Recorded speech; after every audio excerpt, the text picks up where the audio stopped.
Hello dear students. In today's lecture we will look at some more aspects of homomorphisms, and at the end I'll do an interesting problem about homomorphisms from Z to Z. So let's start with this problem. I have three groups G and G dash. Phi is given to be a homomorphism from G to G dash, and the function psi is given to be from G dash to G double dash, and this is also a homomorphism. So I have three groups G, G dash, G double dash. I have a function phi which is a homomorphism from G to G dash. I also have a function psi which is a homomorphism from G dash to G double dash. So I have a natural function from G to G double dash, which is the composition of these two functions, and composition is always written in the reverse order. So I have this function psi circle phi from G to G double dash. So psi circle phi is already a function from G to G double dash. What we wish to prove that if phi is a homomorphism, psi is a homomorphism, then this composition is also a homomorphism. So it is clear that this function is from G to G double dash, and we have to prove that this function is a homomorphism from G to G double dash. So as usual, let us start with two elements in the domain. Let us take two arbitrary elements in the domain and look at the image of their product under this function psi circle phi. All we have to do is to use the definition of the composite map. Composition is defined as, this will be psi of phi of x1 x2. Now I have to take the image of this element under phi first, and then whatever I get I have to take the image of that under psi. But firstly, because phi is a homomorphism, for the function phi, I can use image of the product as product of the images. So this will look like phi of x1 into phi of x2. I want you to think of this as y1, y2. So this looks like psi of y1, y2. Again, psi is a homomorphism, so I can write that as psi of y1 into psi of y2, and this can be written as psi circle phi of x1 times psi circle phi of x2. So if you think of psi circle phi as f, then we have proved that f of x1 x2 is f of x1 times f of x2. That means for this function, image of the product is equal to product of the images, and therefore this function becomes a group homomorphism. Okay. Let's look at the next problem. So look at this problem. I am interested in finding out all possible homomorphisms from Z into Z, and then I would like to know how many of them are onto. But we will come to this onto bit a little later. Let us first concentrate on finding out all possible homomorphisms from Z to Z.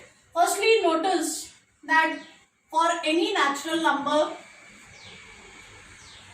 in fact I can take n to be any integer. If I take n to be any integer and I define phi from Z to Z by phi of x equal to n times x, then it is easy to verify that this is a homomorphism. So checking that this is a homomorphism is not difficult. So for every integer n, we get a homomorphism from Z to Z. So it looks like there are infinitely many homomorphisms, and more importantly, so these are definitely homomorphisms. What I am going to prove is that these are the only homomorphisms from Z to Z. So we will know the precise collection of homomorphisms from Z to Z, even if that collection is infinite.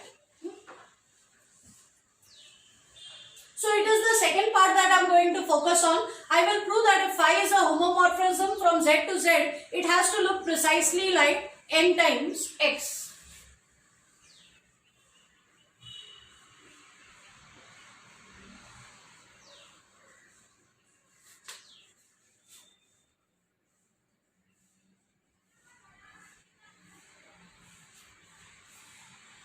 So let phi from Z to Z be a group homomorphism.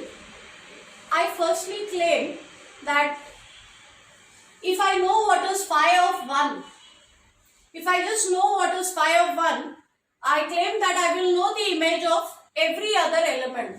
So suppose I know phi of 1, then I am going to prove that image of every other element is going to be like this.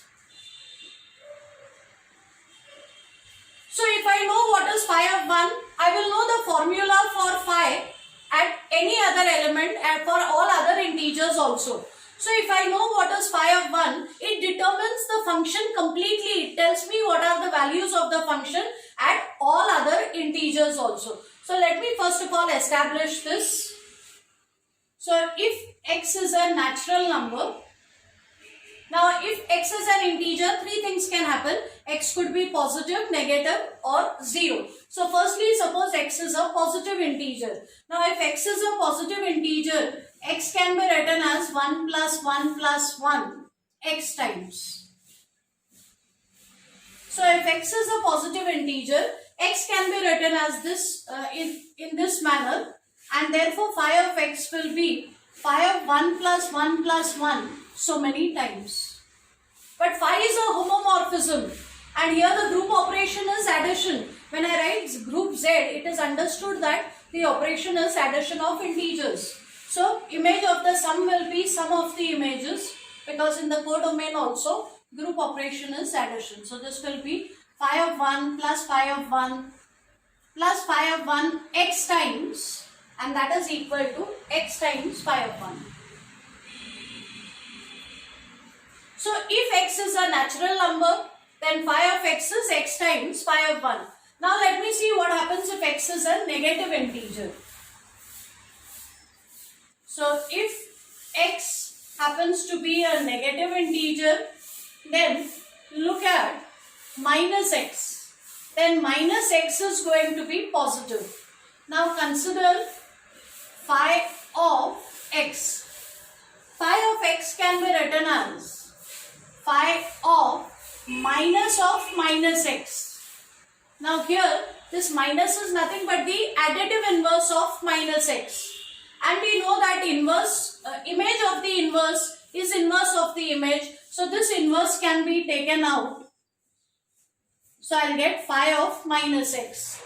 But just now I have proved that if this element is positive, it's a positive integer, then I can write it as phi of minus x times phi of 1. Because minus x is positive now. So I can use the previous case and I can write it this way. But minus of minus x is x. So even if x is a negative integer, phi of x will be x times phi of 1. Now finally let us see what happens if x is 0. So if x is 0, I have phi of 0. But because this is a homomorphism, phi of 0 has to be 0, which can always be written as 0 times phi of 1. So even when x is equal to 0, phi of x is x into phi of 1. So whether I take a positive integer, a negative integer or 0 for that matter, this relation is satisfied.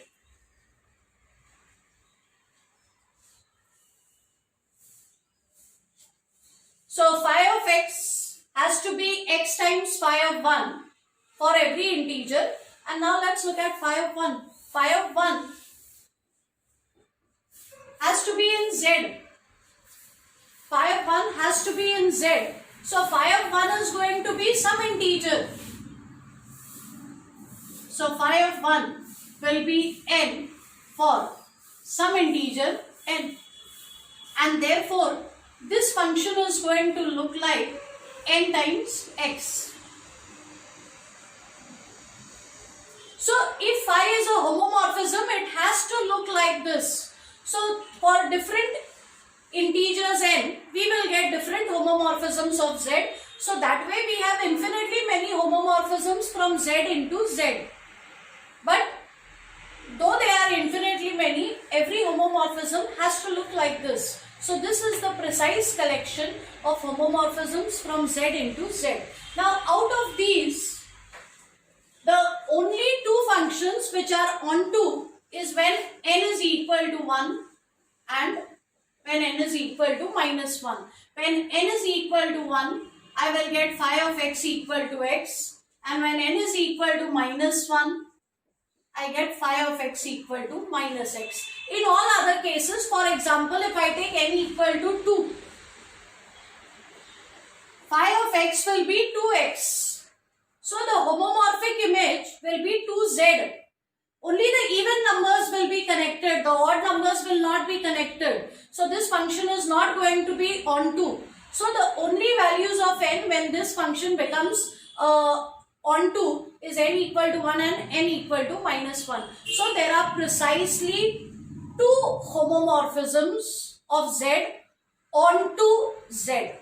Into there are infinitely many, but we have given a complete list. From that list, exactly two of them are onto, when n is equal to 1 and n equal to minus 1.